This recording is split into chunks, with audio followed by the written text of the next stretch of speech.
10 bahagdan, ito ay binubuo ng 30 bahagdan. Tinig at kalinawan sa pagbigkas, matatas at malinaw 10 bahagdan, pagbibigay buhay 10 bahagdan, tindi, pagbibigay diin at kilos na may 5 bahagdan na binubuo ng 25 bahagdan. Kadalubhasaan at pagsasaulo, paghahatid ng mensahe 10 bahagdan, may pagbubuklod-buklod ng mga ideya, kabisado at katumpakan sa piyesang binibigkas, may 5 bahagdan, may wastong diin at intonasyon 5 bahagdan, kabuang 20 bahagdan, pagtatanghal at kumpiyansa na may 15 bahagdan, panlahat ang dating sa madla, panghihikayat 5 bahagdan, pagtanggap 5 bahagdan, kabuang 10 bahagdan, at kabuuan ng lahat o kabuuan ito 100 bahagdan. Alituntunin sa pagpili ng pyesa. Ang mga kalahok ay dapat pumili ng isang nailathala o kilalang pyesa sa deklamasyon na angkop sa kanilang edad. Ang pyesa ay dapat nasa Pilipino at nagpapakita ng mga positibong pagpapahalaga, pagkababayan, paggalang, katatagan, empatya, at kaugnay sa tema. Ang pyesa ay hindi dapat naglalaman ng malaswa, nakakasakit o marahas na wika. Haba ng pagtatanghal ay 3 hanggang 5 minuto lamang. Ang naka-encode na kopya ng pyesa kasama ang pangalan ng may akdang kakilala ay dapat isumite sa oras ng pagre-rehistro. Alituntunin mga paglubay sa pagganap. Ang pyesa ay dapat bigkasin ng buo at kabisado. Maaaring gumamit ang mga kalahok ng angkop na kilos, ekspresyon ng mukha at modulasyon ng tinig. Ang paggamit ng props at kasuotan ay pinahihintulutan. May karampatang bawas sa puntos kapag lumagpas o kinulang sa itinakdang oras. Narito ang talatagdaan ng minuto. Laang panahon o minuto bilang ng kabawasan sa puntos mula level Declaration Champion ay mag-uwi na 30,000 piso para po sa ating kalahok. Para naman po sa ating trainer ay 20,000 piso. At gaya ng nasabi ng ating bunihing mayor, ang paaralan ay mag-uwi na tumataginting na 100,000 piso.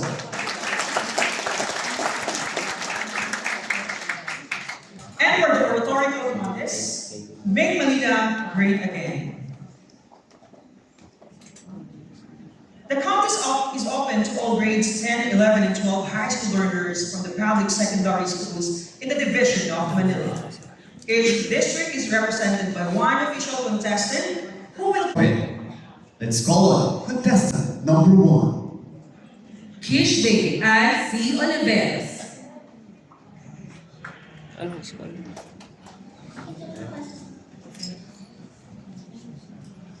Teacher yung trainer.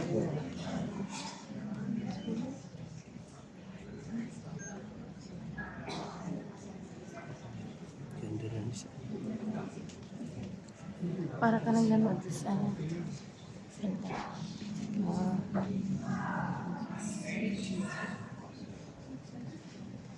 Paano po nakikita si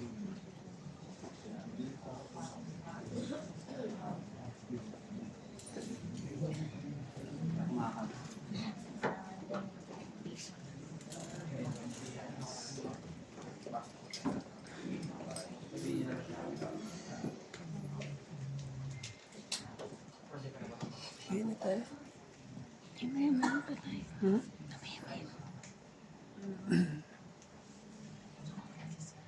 Bagong daya, bagong simula, bagong nanumpa, sinusod ng baga. Kinundo ay saksihan ng dahilang pista ng gusto. Nagtugo sa pangambay, nauwi sa nagumakaw ng kaligayahan ng bayan. Ang bagong naganap sa problemadong gusto mula sa mga kontrobersyal na pangangangwan niya. Mainit-halay sa kapanahan ng nabigtang sultan. Maraming naghihintay sa inaasahan. Sa wakas, lumayain ang lungsod. May umusok sa likod. Pandahan at pagtatao. Matapos ang kapanapanabig na halalan, nagpagit ang bagong pagkasa na tunay na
number 2.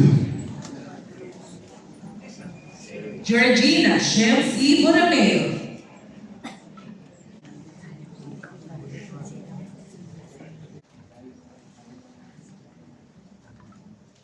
Naka-uniform lang siya.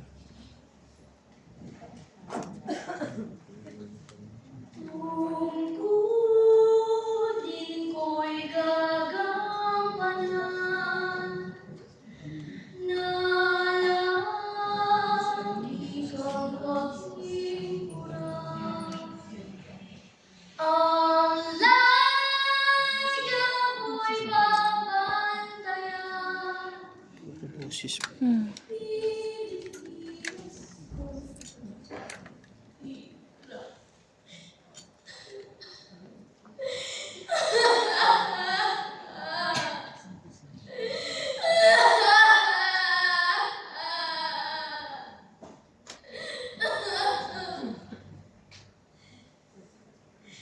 Sino ka? Sino ka? Sino kayo? Sino ako? Kapagtaang Pilipino? Sa'yo ba iaalay ang pag-asa ng bayan? May sisig mo ba ang inyong mga laman? O ikaw ay naliligaw sa landas ng dilim?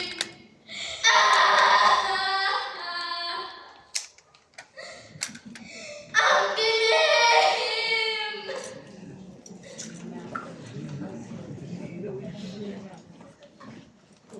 Itaas mo ang iyong noo.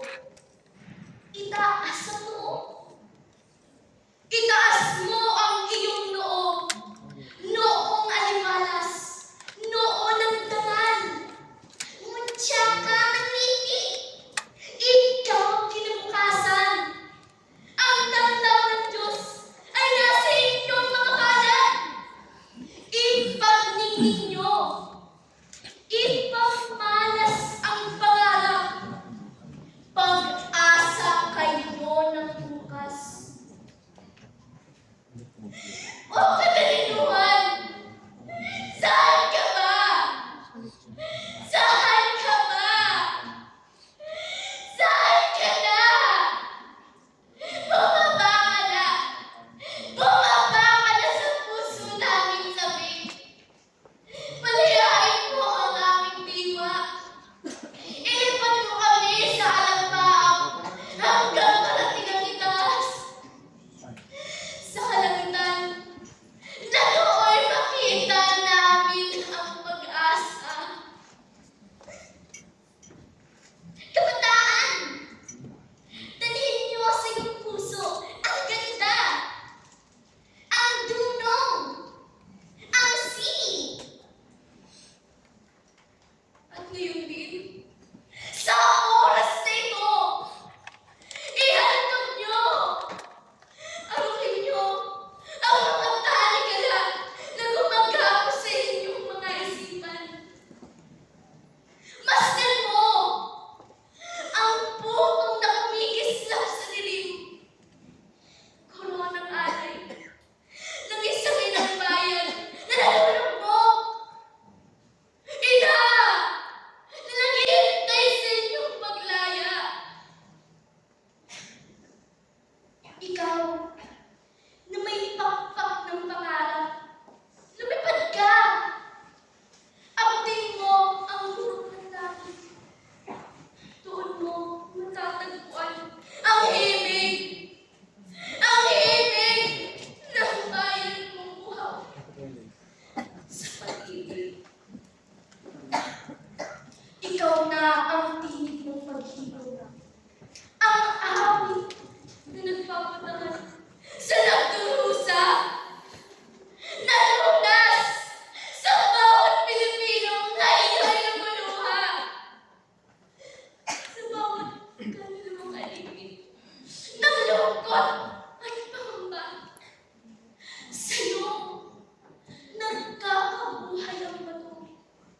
Ang marmol ng kasaysayan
Atienza.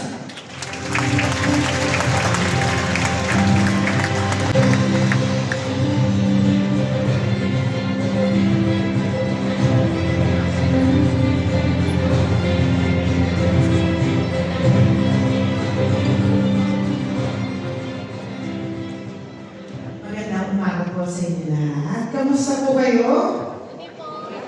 Bago po ang lahat, gusto ko muna sabihin na napakaganda nga naman talaga ng Metropolitan Theater at naiintindihan ko kung bakit mahal natin ang aming mga gusto ko pong batiin ang ating magaling natin si Yormisco Moreno de Magoso, si Ma'am Marisa Lumeda, na magaling rin ako ay si Superintendent ng SEO Manila. Lahat ng mga principals, guro, supervisors, mga estudyante na narito, magandang umaga po sa inyo lahat. Ang mandato ko po ngayong umaga ay ipakilala sa inyo ang isang taon na alam kong kilala niyo na. Sa totoo lang, nung pinanood ko po kanina, yung video presentation niyo na ginawa niyo para sa ating alkalde, hindi ko po mapigilan kundi maiyak ng kaunti. Dahil ang tandem po namin nag-umpisa nung kami bata pa. Noong panahon ng aking mahal, tumatakbo bilang alkalde ng Maynila at siya po ay tumatakbo bilang konsehal sa Tondo. At ako po ay isang buhay na testigo na masasabi ko talaga na swerte tayo dahil sa lahat ng pinagdaanan ng ating alkalde, nakita ko na ngayong alkalde siya, bitbit niya sa kanyang puso at hirap na pinagdaanan niya nung siya ay bata pa. At sinisigurado niya sa mga kabataan dito sa Maynila na hindi nila kailangan pagdaanan kung ano man ang mga pinagdaanan niya. Kaya gusto ko lang sabihin sa inyo na swerte ang Maynila dahil narito po ang ating napakagaling, napakahusay at alam natin mahal na mahal tayo nila. Ang ating alkalde na si Yorme Isko Moreno Dumagos.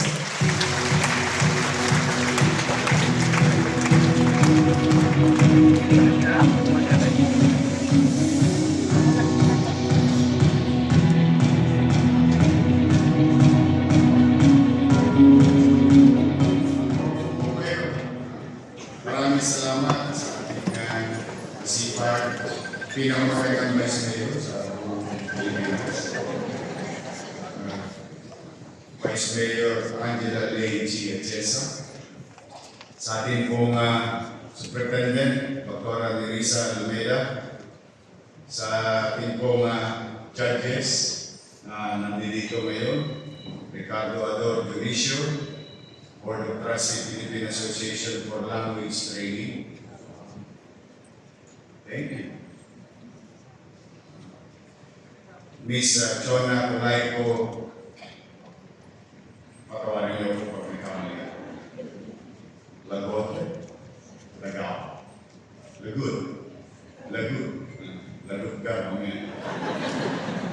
Lagut ako. Founder gave me a book, Foundation for Filipino Level Books Incorporated. Sa ating pong mga punong guro, teaching and non-teaching personnel of STO, the parents, the supervisors, the trainers, at saka yung ating mag-aaral. Good morning! Alam nyo, ewan ko kung gaano kayo ka-excited, pero mas excited ako sa mga bata. This Jewel of Manila used to be owned by the city and the people of Manila. It's a very well-known art deco theater in the country, as you can see, done by famous architects and designers. Kaya talagang noong kami nasa school board, about July when I assumed office, I wanted our children, our youth today in our school to perform in Metropolitan Theater. For them to experience, because alam nyo, may pagtatanong nyo sa ibang mga artista sa teatro at television, they will wish and they continue to wish na sana someday makapag-perform ako sa Metropolitan Opera. At that kind of, yung dream na yan, hindi yan imposible. Because mga batang Maynila tayo, bakit wala tayong access sa ganitong klaseng magandang pasilidad? So that's why sabi ko, sige, isip tayo. Kasi nung bata kami sa public school, meron kaming oratory competition, quiz bee, declamation, pati sa loob ng classroom. Lalo na yung Filipino teacher ko. Kaya kami, tinuturuan kami to present ourselves and our thoughts we share sa aming mga kamag-aral. So, may naman, naunawaan ako ng ating superintendent at ng school board, kaya tayo nagkakasama-sama ngayong araw na ito upang ipakita ang kagalingan, talento, at patuloy natin isagawa ang mga pamana sa ating ating mga hindi lang mag-uusapang kultura, hindi lang mag-uusapang pamana. Ito yung usapan din ng talento at kagalingan ng inyong mag-aaral. Here we can discover people. Here we can develop students. Here they can present themselves to the world. Kaya po, taus-puso ang aking pasasalamat sa school board na sinangayunan nito. Naging matagumpay yung unang quiz bee the other day, or yesterday, the other day. At yan ay simula pa lamang ng mahabang paglalakbay natin. Ngayon, nandito mga magulang, guro, supervisor, trainer, at excited na mga principal. Kasi pag nanalo yung eskwela ninyo, paldo. In our own little way, we wanted to share some resources for you to use for the same purpose. For next year, ay tingin ko, pagkatapos nito, with all the kwento, ay tingin ko magpapasiklaban na ang lahat. Dahil, siyempre, makakapag-perform dito, talaga naman, ang tawag ko dito ay one for the book kung ikaw ay artist. So maraming salamat sa mga punong guro ng ating pampublikong paaralan sa lungsod ng Maynila. All the efforts that you have done with the parents na nagtsaga, na ipairam ang kanilang mga anak ng extra oras para mag-practice. This is the day to see our students, and the day that we will start our long journey of this type of competition. Academic, skills, talent, and so on and so forth. And today, ay papakita natin katulad sa awit ng Maynila. Isang nakasad doon. Maynila, Maynila, dalhin mo ang bandila. We can prove it today, we can prove it tomorrow, we can prove it every day. Muli sa inyong lahat, mga batang Maynila, kahit hindi na kayo masyadong bata. We are all batang Maynila because this is our Maynila, my Manila. And that's who we are. So good luck to the students. Congratulations. Congratulations na. Kasi papalag kayo, nabigyan kayo ng ganitong pagkakataon ngayong umaga ito sa mga saysayang gusanan dito. At to the winners, then hopefully we can challenge the entire country to show people of the people, magagaling ang mga batang Maynila. Magandang araw sa inyo. Maraming salamat po. Maynila! God first. Thank you. Maraming salamat sa ating Budilig Mayor Honorable Francisco Isko Moreno Domodoso.